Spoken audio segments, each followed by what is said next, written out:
9 Oktober 2020. Lectio Divina 2 Korintus 6 ayat 1-10. Sebagai teman-teman sekerja, kami menasihatkan kamu supaya kamu jangan berbuat menjadi sia-sia kasih karunia Allah yang telah kamu terima. Sebab Allah berfirman, "Pada waktu aku berkenan, aku akan mendengarkan engkau. Dan pada hari aku menyelamatkan, aku akan menolong engkau." Sesungguhnya, waktu ini adalah waktu perkenanan itu. Sesungguhnya, hari ini adalah hari penyelamatan itu.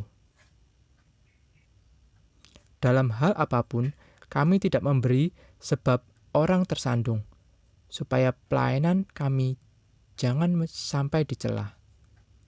Sebaliknya, dalam segala hal, kami menunjukkan bahwa kami adalah pelayan Allah, yaitu dalam menahan dengan penuh kesabaran dalam penderitaan, kesesakan, dan kesukaran, dalam menanggung dera, dalam penjara dan kerusuhan, dalam berjerih payah, dalam berjaga-jaga dan berpuasa, dalam kemurnian hati, pengetahuan, kesabaran, dan kemurahan hati, dalam Roh Kudus dan kasih yang tidak munafik,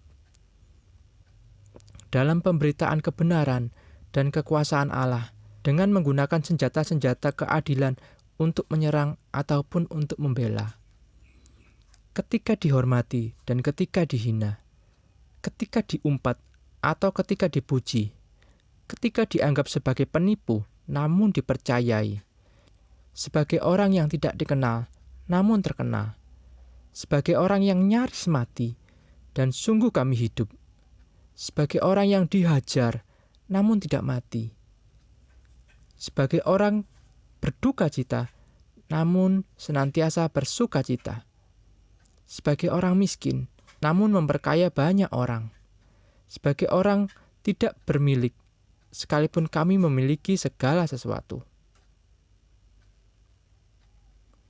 Pelayan Allah, perspektif. Sebaliknya, dalam segala hal, kami menunjukkan bahwa kami adalah pelayan Allah. 2 Korintus 6 ayat 4a. Meyakinkan orang lain bahwa kita orang Kristen adalah lebih mudah daripada meyakinkan orang bahwa kita pelayan Allah. Demikian juga yang terjadi pada diri Paulus sebagai pelayan Allah. Jemaat Korintus tahu bahwa Paulus adalah orang Yahudi Kristen, tetapi mengenai pelayanan yang dilakukan oleh Paulus di Korintus, beberapa orang menentangnya. Dari kisah Paulus ini, kita melihat sebuah realita hidup seorang pelayan Allah. Kita bukan hanya perlu meyakinkan orang bahwa diri kita adalah pelayan Allah, tetapi kita perlu membuktikan diri kita dengan teladan yang nyata. 2 Korintus 6 ayat 1-10 merupakan bagian isi surat Paulus yang hendak menasihati orang-orang percaya Korintus yang dia anggap sebagai teman-teman sekerja. Paulus menghendaki agar jemaat Korintus sadar bahwa baik Paulus maupun jemaat di Korintus semuanya adalah pelayan Allah.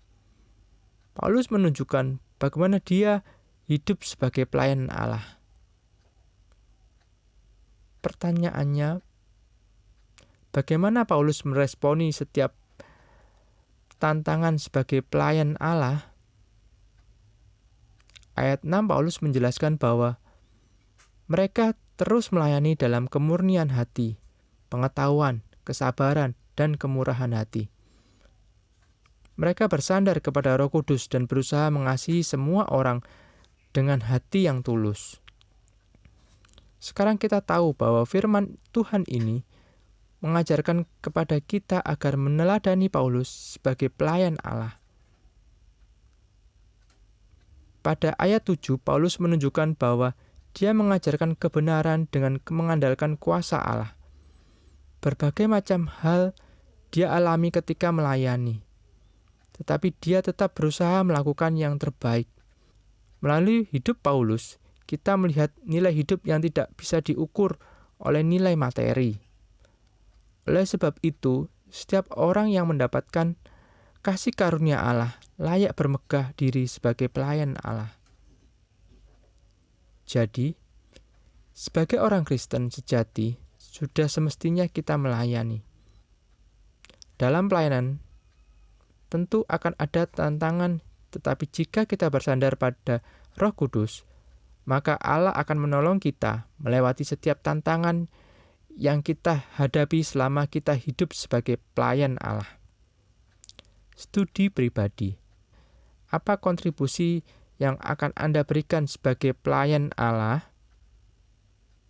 Pokok doa, berdoa agar jemaat Tuhan menyadari bahwa kita semua adalah pelayan Allah dan mengambil kesempatan ini untuk melayani Tuhan, apapun dampaknya.